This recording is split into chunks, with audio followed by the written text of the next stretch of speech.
Sahabat yang dikasihi oleh Tuhan Yesus Kristus, mari sekarang ini kita berdoa. Kami mempersiapkan diri mendengar kebenaran firman-Mu, nyatakanlah kebenaran sabda-Mu kepada kami. Kami mohon dalam nama Bapa, Putra, dan Roh Kudus. Amin. Sabda Tuhan terambil dari Efesus 5 ayat yang ke-8. Saya membaca dalam terjemahan bebas dari bahasa aslinya. Memang dahulu kamu adalah kegelapan, tetapi sekarang kamu adalah terang di dalam Tuhan. Hiduplah sebagai anak-anak terang. Sahabat yang dikasihi oleh Tuhan Yesus Kristus, ada beberapa kata kunci.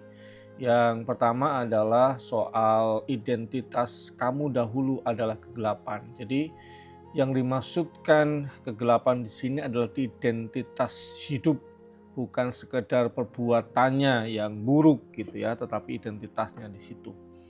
Dan kata kamu adalah terang itu juga sama. Ini berkaitan dengan soal identitas hidup di dalam Tuhan.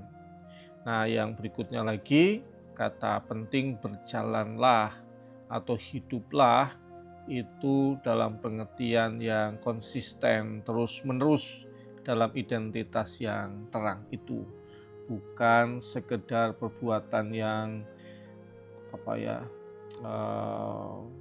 sesaat semangat kemudian sirna hilang berdasarkan waktu dan seterusnya. Yang berikutnya lagi, kata anak-anak terang ini terkait dengan relasi dengan Tuhan, jadi dia tidak bisa dipisahkan dari relasi dengan Tuhan, dan itu menunjukkan identitas sekaligus juga berkaitan dengan soal karakter. Nah, apa yang boleh kita hayati dari bacaan kita ini? Yang pertama, soal tadi identitas, atau kalau saya membayangkan itu kewarganegaraan gitu ya. Misalkan gini, ada orang yang pinter banget bahasa Rusia dan dia sangat menguasai budaya Rusia. Pertanyaannya, apakah dia otomatis menjadi orang Rusia secara identitas? Belum tentu. Apalagi kalau orang itu sudah nggak ngerti bahasa Rusia, nggak ngerti budaya Rusia, nggak ngerti sama sekali. Jadi dia tidak bisa disebut sebagai orang Rusia. Dan memang identitas dia bukan orang Rusia. Jadi identitas itu tidak hanya melekat pada kemampuan, kapasitas manusiawi, tetapi dia melekat pada jati diri seseorang. Ketika orang itu bisa bahasa Mandarin, tidak otomatis dia jadi orang Cina. Ketika seseorang itu pintar bahasa Inggris, tidak otomatis dia akan jadi orang Inggris atau orang Amerika. Jadi kapasitas pengetahuannya tidak kemudian mengubah identitasnya. Ini penting untuk kita sadari bahwa identitas kita sebagai anak-anak Tuhan, anak-anak terang itu tidak didasarkan pada kapasitas kita, tetapi berdasarkan kasih Allah dalam peristiwa penebusan Kristus. Ini menjadi penting untuk kita sadari bahwa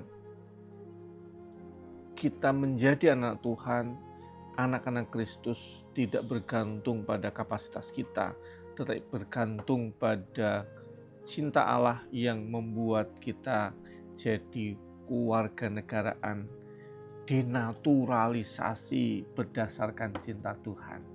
Nah, ketika kita sudah menjadi warga negara dalam terang itu, warga negara kerajaan Allah itu, maka kita akan menjalani hidup dalam relasi dengan Tuhan, sehingga perilaku kita, hidup kita itu menunjukkan ketaatan atas hukum-hukum yang ada dalam kewarganegaraan itu. Hidup dalam kasih, kemudian meninggalkan tindakan-tindakan yang tidak sesuai dengan kehendak Tuhan dalam perilaku kita yang sebelumnya, sehingga itu yang akan menjadi terang dalam kehidupan kita. Itu bagian yang kedua. Jadi tidak boleh bagian kedua dijadikan bagian yang pertama, tidak sama sekali. Identitas itu menjadi nomor satu, baru kemudian itu menuntut perilaku, kehidupan yang seturut dengan karakter anak-anak terang. Dan itu hanya bermakna jika kita berada dalam relasi kita dengan Kristus, tidak dengan yang lain. Nah, yang terakhir, bagian yang ketiga, ada kata tadi itu, perilaku hidup yang jadi anak terang itu bahasa aslinya itu adalah peripateite, yang menunjukkan tentang gaya hidup sehari-hari. Ini bukan momen sesaat, tetapi memang gaya hidup sehari-hari. Terang yang menghasilkan kebaikan, keadilan, kebenaran, hidup yang bijak dalam tuntunan Roh Kudus, mentaati kehendak Tuhan dalam kehidupan sehari-hari, itu adalah gaya hidup sehari-hari yang harus kita jalankan. Dan itu yang harus kita hayati, kita kerjakan secara konsisten. Kiranya kita menghayati siapa kita sebagai anak-anak terang di dalam Kristus. Tuhan Yesus memberkati. Mari kita berdoa. Bapa kami yang di surga, dikuduskanlah namamu, datanglah kerajaan-Mu, jadilah kehendak-Mu di bumi seperti di surga. Berikanlah kami pada hari ini makanan kami yang secukupnya, dan ampunilah kami akan kesalahan kami, seperti kami juga mengampuni orang yang bersalah kepada kami. Dan janganlah membawa kami dalam pencobaan, tapi lepaskanlah kami daripada yang jahat. Karena Engkau-lah yang mempunyai kerajaan dan kuasa dan kemuliaan sampai selama-lamanya. Amin. Cinta kasih Tuhan ada pada setiap sahabat yang mengangkat kita semua menjadi anak-anak Tuhan dalam kemurahannya. Tuhan Yesus memberkati. Amin.